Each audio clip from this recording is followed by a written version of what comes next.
Hello guys. बेटा अपन लोग आज थोड़ा आगे का पढ़ने वाले हैं। आज हम लोग एक वीडियो भी देखने वाले हैं छोटा सा। बट वो सब कुछ करने के पहले एक बार फटाक से हम लोग रिवीजन ले लेते हैं। ठीक है, जितना हमने पढ़ा था याद है ना। फोर्स क्या होता था? या तो पुश रहता था या पुल रहता था। बेटा ये फोर्स हमें क्या क्या चीज़ें करके दे सकता था? तो शेप या साइज को चेंज कर देता था, या स्पीड को चेंज करता था, या जो ऑब्जेक्ट है उसके डायरेक्शन को चेंज करता था। स्पीड को चेंज करे या डायरेक्शन को चेंज करे, बेसिकली वो वेलोसिटी को चेंज कर देता था। अब बेटा ऐसा नहीं कि अलग अलग ही होगा, सब कोई दो चीज़ों का कॉम्बिनेशन भी हो सकता है कि शेप भी चेंज हो जाए और मेरा वेलोसिटी भी चेंज हो जाए। फिर हमने पढ़ा था दो तरीके के हमारे फोर्सेज होते हैं, एक होता है बैलेंस्ड फोर्स और एक होता है अनबैलेंस्ड फोर्स। बैलेंस्ड फोर्स क्या होता है बेटा? अगर दो forces equal in magnitude but opposite direction में लग रहे हो तो इसे क्या बोलते हैं हम लोग? Balanced force. जैसे कि आप यहां देख सकते हैं डायग्राम में हमारे, ये कौन सा वाला हो जाएगा बेटा? ये हो जाएगा बैलेंस्ड फोर्स। क्यों सर? देखिए यहां से भी 60 लग रहा है, यहां से भी 60 न्यूटन का लग रहा है, तो इक्वल फोर्स इधर अपोजिट डायरेक्शन में, तो इन दोनों का मिला के नेट फोर्स जीरो हो गया है। मतलब बैलेंस्ड फोर्स में नेट फोर्स कितना होता है हमारा? जीरो। और जबकि अनबैलेंस्ड फोर्स में हमारा नेट फोर्स जीरो नहीं होता है, क्योंकि उसमें जो फोर्सेस लगते हैं उनका मैग्नीट्यूड ही अलग अलग होता है। जैसे यहाँ पे 20 लग रहा है, यहाँ 60 लग रहा है, तो देखा जाएगा तो इफेक्टिवली यहाँ पे 40 लग रहा है, तो देखिए इसमें नेट फोर्स हमारा एक्ट जरूर कर रहा है। बेटा balanced force state of motion को चेंज नहीं करता था। मतलब अगर ऑब्जेक्ट रेस्ट पे है तो वो रेस्ट पे ही रहता था, और अगर ऑब्जेक्ट यूनिफॉर्म वेलोसिटी से जा रहा है तो उसी वेलोसिटी से जाता था। याद है इसका अपन एक बहुत ही स्टूपिड सा एग्जांपल करवाया था मैंने आपको कि आंखें बंद करो, फिर वो ट्रेन थी, पूरी दुनिया काली, ट्रेन काली, उसमें तिजोरी थी जो रेडियम की थी, फिर दो घोड़ों ने इक्वल फोर्स लगाया था अपोजिट डायरेक्शन में, तो कोई मूवमेंट नहीं हुआ था, बट क्योंकि ट्रेन चल रही थी तो उस हिसाब से वो वेलोसिटी चले ही जा रही थी मेरी आगे, बॉक्स वैसा ही आगे चले जा रहा था। ये था बैलेंस्ड फोर्स का, कि वो अपना स्टेट ऑफ मोशन चेंज नहीं कर पाता। But unbalanced force state of motion को चेंज कर सकता है। मतलब एक अगर रुका हुआ ऑब्जेक्ट है तो उसको चलाना शुरू कर सकता है। एक चलते हुए ऑब्जेक्ट की वेलोसिटी चेंज कर सकता है, या तो बढ़ा सकता है या घटा सकता है। घटा के इतनी भी घटा सकता है कि वो रोक दे, मतलब चलते हुए ऑब्जेक्ट को रोक भी सकता है। बेटा अगर मुझे एक ऑब्जेक्ट की वेलोसिटी को बढ़ाना है तो बेटा जिस डायरेक्शन में मोशन हो रहा है ना, उसी डायरेक्शन में अगर मैं फोर्स लगाऊंगा तो ऑब्जेक्ट की वेलोसिटी बढ़ जाएगी। अगर उसी अपोजिट डायरेक्शन में लगाऊंगा, मतलब ऐसे जा रहा था और मैं इधर ऐसा फोर्स लगा रहा हूं, तो क्या हो जाएगा? वेलोसिटी घट जाएगी। ठीक है बेटा, अगर आप एक अनबैलेंस्ड फोर्स लगा रहे हो तो वेलोसिटी चेंज होती रहती है। बेटा ये तब तक के ही चेंज होती है जब तक कि आपने अनबैलेंस्ड फोर्स लगाया है। जैसे ही आपने अनबैलेंस्ड फोर्स लगाना बंद कर दिया तो वैसे जितनी वेलोसिटी थी उतनी वेलोसिटी से मूव करना शुरू हो जाएगा। तो एक बार मैं इसका मतलब आपको थोड़ा समझाने की कोशिश करता हूँ। बेटा अभी अपना फ्रिक्शन का रोल नहीं देख रहे। मान लीजिए मेरा एक का फ्लोर है, फ्रिक्शन लेस है, ठीक है। यहाँ पे एक ऑब्जेक्ट था जो मे भी रुका हुआ था, मैं आया, मैंने इसके ऊपर 5 न्यूटन का फोर्स लगाया, लगाया तो ऑब्जेक्ट ने मूव होना शुरू हुआ। मैं जब तक यहाँ पे था तब तक ऑब्जेक्ट को मैं 5 न्यूटन फोर्स लगाया जा रहा था, मैं भी खुद आगे आगे बढ़ जा रहा था।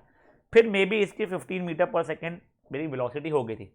जब तक कि 15 मीटर पर सेकेंड वेलोसिटी आई, फिर मैंने फोर्स लगाना बंद कर दिया। अब ऑब्जेक्ट की वेलोसिटी कितनी हो गई है? 15 मीटर पर सेकेंड हो चुकी है। अब ऑब्जेक्ट यहाँ पे भी जब आएगा तब भी उसी 15 मीटर पर सेकेंड रहेगी, यहाँ पे भी जब आएगा तब भी 15 मीटर पर सेकेंड रहेगी। मतलब क्या है? जितनी वो वेलोसिटी अटेन कर चुका है उतनी उसकी वेलोसिटी फिर हमेशा रहेगी। कब तक के? जब तक कि उसके बाद कोई अनबैलेंस्ड फोर्स नहीं लग रहा है। समझा ये चीज आपको?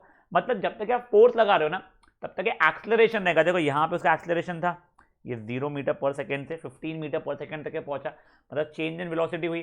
कब हुई? जब आप फोर्स लगा रहे थे। फिर यहाँ पे अपने फोर्स लगाना बंद कर दिया ये पूरे इतने सिनारियों में, तो क्या है? उसमें एक्सलरेशन नहीं है और जितनी वेलोसिटी उसने अटेन कर ली है वो उतनी ही वेलोसिटी से मूव करे जा रहे हैं। ठीक है बेटा, एक बैलेंस्ड फोर्स वेलोसिटी तो चेंज नहीं कर सकता है बट शेप या साइज चेंज कर सकता है। कि आप दोनों साइड से दबा रहे हो इक्वल फोर्स से तो बेटा शायद पचक सकता है ऑब्जेक्ट। ठीक है, अनबैलेंस्ड फोर्स शेप और साइज तो चेंज कर ही सकता है, तो वो कोई प्रॉब्लम ही नहीं है हमारा। देखिए अभी लास्ट पॉइंट जो दिया हुआ है कि for acceleration a continuous unbalanced force is required, तो आपको जस्ट मैंने पहले समझा दिया है। अब बेटा फ्रिक्शन के आने पड़ते हैं। फ्रिक्शन एक फोर्स है जो कि जब दो ऑब्जेक्ट्स कांटेक्ट में आते हैं तब लगता है। फ्रिक्शन हमेशा मोशन के अपोजिट डायरेक्शन में लगेगा।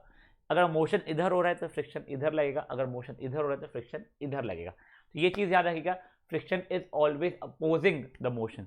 फ्रिक्शन की एक औकात होती है, एक मैक्सिमम वैल्यू होती है जहां तक लग सकता है, उसके बियॉन्ड फ्रिक्शन नहीं लग पाता है हमारा। ठीक है, चलिए ये सबको देखा था। अब आज अपन लोग गैलीलियो गैलील का रोल देखने वाले हैं।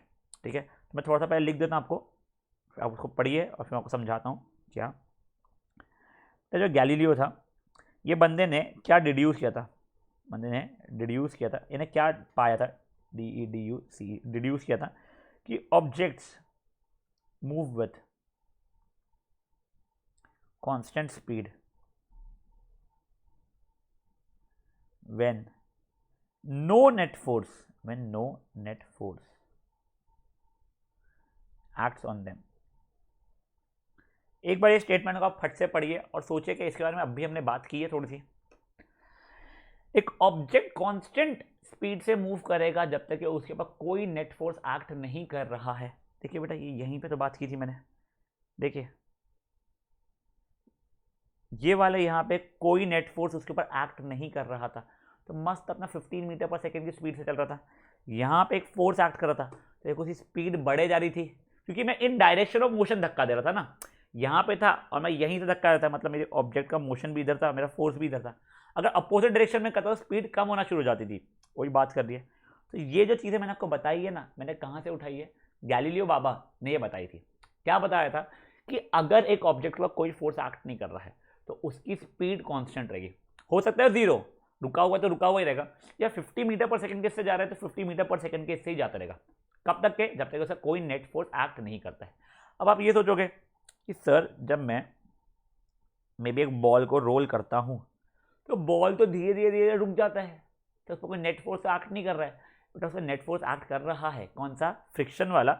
बस हम लोग अभी हमारे स्टडी के स्कोप में फ्रिक्शन को करने वाले हैं ब्लाइंडली इग्नोर, पूरा प्लेनली अपन इग्नोर करने वाले। वैसे इग्नोर कर नहीं सकते, पर ठीक है 9th स्टैंडर्ड में हम उसे इग्नोर कर लेते हैं।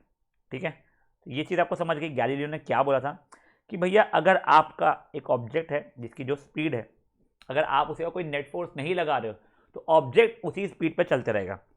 बट अगर आपने फोर्स लगाया, जिस डायरेक्शन में फोर्स लगाया उसी डायरेक्शन में मोशन है, तो उसकी स्पीड बढ़ना शुरू हो जाएगी। और अगर आपने अपोजिट डायरेक्शन में लगाया तो स्पीड घटना शुरू हो जाएगी। मतलब कल हम लोगों ने इसकी बातें कर चुकी थी, बट गैलीलियो को क्रेडिट नहीं दिया था इस चीज़ का, तो वो चीज़ भी लिख देता हूं मैं। दूसरी चीज़ क्या है कि if force applied in direction of motion, तो क्या होगा बेटा, मेरा वेलोसिटी बढ़ेगी। और if force applied in opposite direction of motion, तो क्या होगा, मेरा वेलोसिटी घटेगी। बेटा प्लीज़ ध्यान रखिए, हम लोग फ्रिक्शन को ब्लाइंडली वैसे इग्नोर तो कर रहे हैं, बट अब देखो, अब एक बार मानते हो फ्रिक्शन है। बेटा एक बॉल रोल कर रहा था, बॉल इधर रोल कर रहा था, मैंने आपको क्या बताया, फ्रिक्शन अपोजिट डायरेक्शन में लगता है हमेशा मोशन के, तो उस कारण से फ्रिक्शन उसकी स्पीड को धीरे धीरे धीरे धीरे कम करना शुरू करता है।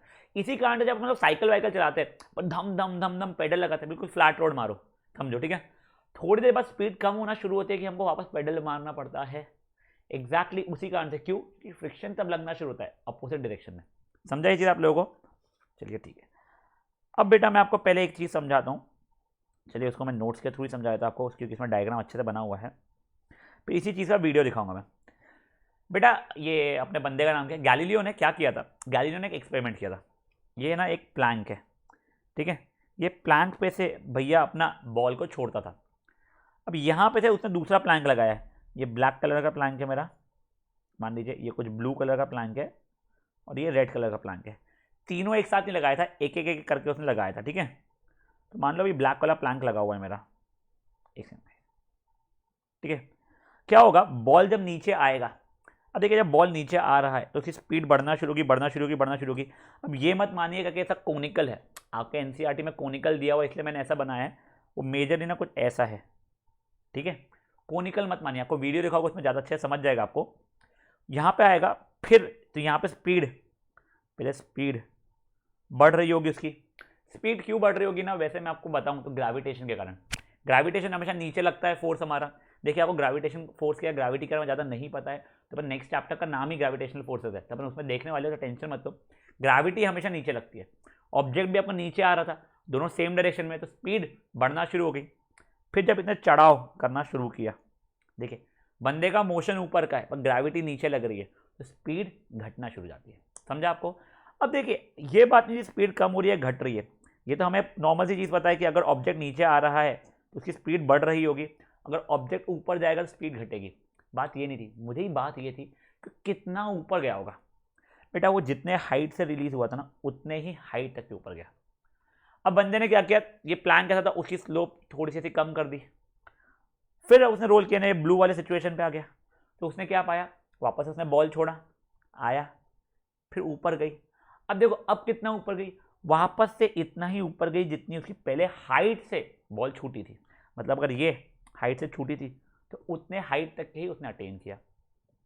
फिर उसने और स्लोप को कम किया, बॉल वापस से नीचे आई, मतलब मैं रेड वाले की बात कर रहा हूँ बेटा। जैसे ही बॉल नीचे आई फिर ऊपर चढ़ना शुरू किया, तो वापस से उसने कहाँ तक अटेन किया, जितना हाइट से रिलीज हुई थी उतने ही हाइट तक के उसने अटेन करना शुरू किया है। ठीक है, तो उसने सोचा अगर मान लो मैं पूरे को नीचे कर दूँ इसको, मतलब कुछ ये ऐसा सिचुएशन, ये ब्लैक वाला जो नीचे है ये वाला ला दूँ तो क्या बेटा, कुछ नहीं, बॉल छोड़ोगे ना तो ये बॉल जिंदगी भर चलते रह जाएगा। क्यों, बॉल की इच्छा रहे कि मैं वापस उतने हाइट तक के जाऊंगी, बट बॉल को तो जाने मिलेगा नहीं, तो बॉल जिंदगी भर आगे जाते रहेगी जाते रहेगी जाते रहेगी, ढूंढते हुए कि कब मैं उस हाइट तक पहुंचूगी। और गैलीलियो की भाषा में आपको बताओ, जो उसने पहले डिड्यूस किया है, तो क्या था भाई, कोई नेट फोर्स उसके ऊपर एक्ट कर ही नहीं रहा है। अगर नेट फोर्स उसके ऊपर एक्ट नहीं कर रहा है तो मेरी स्पीड में चेंज आएगा ही नहीं। तो मान लीजिए यहाँ तक उसने 10 मीटर पर सेकेंड की स्पीड अटेन कर ली थी, तो जब बॉल यहाँ पे होगा तब भी उसकी स्पीड 10 मीटर पर सेकेंड की होगी। बट ऑब्वियसली अपन यहाँ पे सब कुछ क्या मान रहे हैं कि इसमें फ्रिक्शन एक्ट नहीं करता है। तो क्या होता है ना बेटा, समझ लीजिए अगर आप अभी घर पे करना शुरू करोगे, आप जब बॉल छोड़ोगे, बॉल ऐसा जाएगा, कुछ हाइट तक आएगा, फिर नीचे आएगा, फिर ये कुछ थोड़ा कम हाइट तक आएगा, फिर ये ऐसा, फिर ऐसा ऐसा ऐसा ऐसा करके फिर कहीं रुक जाएगा। क्यों, हमारे इसमें फ्रिक्शन रहता है। गैलीलियो के इसमें फ्रिक्शन था, पर उसने फ्रिक्शन को बहुत कम कर दिया था।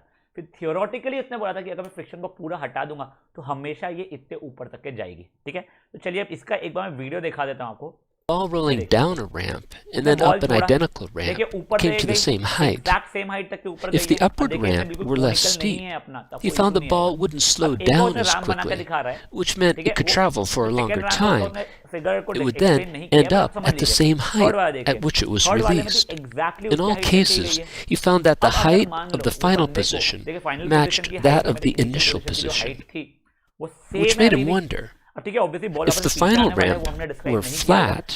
अब In मान that लो उसने case, बिल्कुल the ball स्लोप को would घटा never दिया lose और बिल्कुल speed. फ्लैट रख दिया, Or तो बॉल rather, चलते it would रहेगा maintain चलते its रहेगा speed. चलते रहेगा But चलते रहेगा, for how क्यों चलते long? रहेगा, क्योंकि उसकी इच्छा रहेगी Upon कहाँ पे thinking about पहुँचने की, उसकी इच्छा रहेगी this, उतने हाइट तक Galileo के पहुँचने पे। तो यानी जब तक वो सेम हाइट तक नहीं पहुँचेगा तब तक वो चलते रहेगा। ठीक है, अब बेटा जब भी मैं पढ़ाता हूँ ना, बच्चों के दिमाग में कुछ ऐसे क्वेश्चन जरूर आते हैं, तो वो एक बार अपन लोग डिस्कस कर लेते हैं। क्या ऐसे आया, फिर ऐसा हुआ, सॉरी ये ऐसे आया, फिर कुछ ऐसा हुआ। सर इसमें क्या होगा, कुछ नहीं बेटा, बॉल का इनिशियल पोजीशन ये है ना, तो बॉल देखो ये ऐसा आएगा, यहाँ पे आएगा, इतना ऊपर चढ़ पाएगा, फिर ये फ्लैट में जाएगा, फिर ये ऐसा होगा, फिर आगे, फिर वापस बढ़ते रहेगा। क्यों, उसको वापस से हाईएस्ट पोजीशन तक पहुंचना है। अब कितने भी ऐसे छोटे छोटे छोटे उसके ऊपर जंप्स लगा लो, कोई फर्क नहीं पड़ेगा। अब कई बच्चे पूछे सर ये ऐसे आए, यहाँ से कैसे उड़ नहीं जाएगा क्या, बेटा अपने मान के चल रहे पूरे समय कॉन्टैक्ट में, तो ये सब चीज़ें मत सोचिए, उड़ तो नहीं जाएगा। ठीक है, अब ऑब्वियसली अगर मान लीजिए इसमें ये ऐसा सिचुएशन होता मेरा, एक सेकेंड, ये बॉल ऐसा आया है ये, और मैंने यहाँ से छोड़ा, तो बेटा वो यहाँ पे नहीं पहुँच पाता। क्यों, बेटा उसकी हाईएस्ट पोजीशन वो यहीं तक के पहुँच पाता, तो वो यहाँ पे बॉल पहुँचने का कोई स्कोप उसका होता ही नहीं। ठीक है, तो ये बेसिक क्वेश्चन मुझे बच्चे लोग कई बार पूछते हैं। अगर आपको इसके सिवाय कोई ऐसा डाउट आ रहा है दिमाग में तो आप मुझसे पूछ सकते हैं। अब बेटा ये सब कुछ हमने क्यों पढ़ा, बेटा क्योंकि ना गैलीलियो के यही चीज़ों को स्टडी करके न्यूटन बाबा ने अपने 3 लॉस को लाया था। Newton had derived all his 3 laws depending on these studies been done from Galileo. लिख देता हूँ मैं, न्यूटन निकला हीरो, उसने क्या किया, स्टडीड गैलीलियो के ideas, Galileo's ideas on force and motion. और बंदे ने क्या किया, ही प्रेजेंटेड 3 फंडामेंटल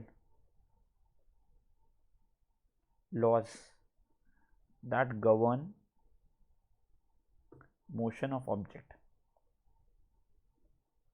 बेटा ये तीनों की तीनों जो लॉस थे मेरे, ये बहुत इंपॉर्टेंट है। ये लॉस को क्या बोलते थे, न्यूटन्स लॉ ऑफ मोशन। तो बेसिकली जिंदगी में हुआ क्या था इनके, मैं बताता हूँ आपको। ये हुआ था करके जब गैलीलियो बाबा ने सब कुछ किया था, फिर न्यूटन बाबा ने इनकी पढ़ाई किया पूरा पूरा, फिर उससे एक बेसिक आइडिया लेके और आगे पढ़ाई किया और खुद के फिर 3 फंडामेंटल लॉज लाए, जैसे क्या बोला गया था, न्यूटन्स लॉ ऑफ मोशन। तो बेटा ये चीज़ अपन नोट से देख लेते हैं। देखिए बेटा इसमें ना एक सिचुएशन को डिस्क्राइब किया गया। बेटा स्टार्टिंग में वही दिया गया, गैलीलियो ने क्या डिस्क्राइब किया जो मैंने आपको बताया था कि ऑब्जेक्ट अपने स्टेट में रहने वाला है, मतलब उसकी स्पीड चेंज नहीं होगी कब तक है, जब तक नेट अनबैलेंस फोर्स अप्लाई नहीं हो रहा है। अगर हुआ, अगर सेम डायरेक्शन में हुआ तो वेलोसिटी बढ़ेगी, अगर अपोजिट डायरेक्शन में हुआ तो वेलोसिटी घटेगी। फिर देखिए, फिर ये सब कुछ उसने बना के दिया हुआ है, अलग अलग सिचुएशन। अब मान लीजिए ये है मेरा केस 1, ये है मेरा केस 2, ये है मेरा केस 3, ये है मेरा केस 4। बेटा देखिए केस 1 हो, केस 2 हो, केस 3 हो, क्या केस 4 हो, ऑब्जेक्ट कहाँ तक के जाएगा, जब तक उसकी सेम इनिशियल हाइट ना हो जाए। रियल लाइफ में ऐसा होता नहीं है, प्रैक्टिकली ऐसा होता नहीं है, बट थियोरेटिकली उतनी ही हाइट तक के पहुँचता है वो, ठीक है।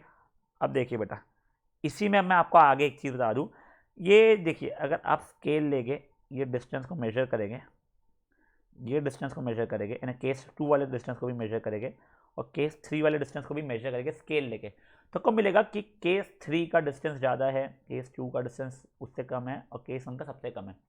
मतलब ऑब्जेक्ट ना आपका कहाँ तक के जा पाता है बेटा, ऑब्जेक्ट आपका सेम हाइट तक जाता है, भले डिस्टेंस अनइक्वल कवर करे। यानी देखिए ये इतना डिस्टेंस मे बी 10 मीटर है, मे बी ये ब्लू वाला डिस्टेंस में भी 12 मीटर है और ये रेड वाला डिस्टेंस में भी 14 या 15 मीटर, कुछ रैंडम बोल रहा हूँ मैं।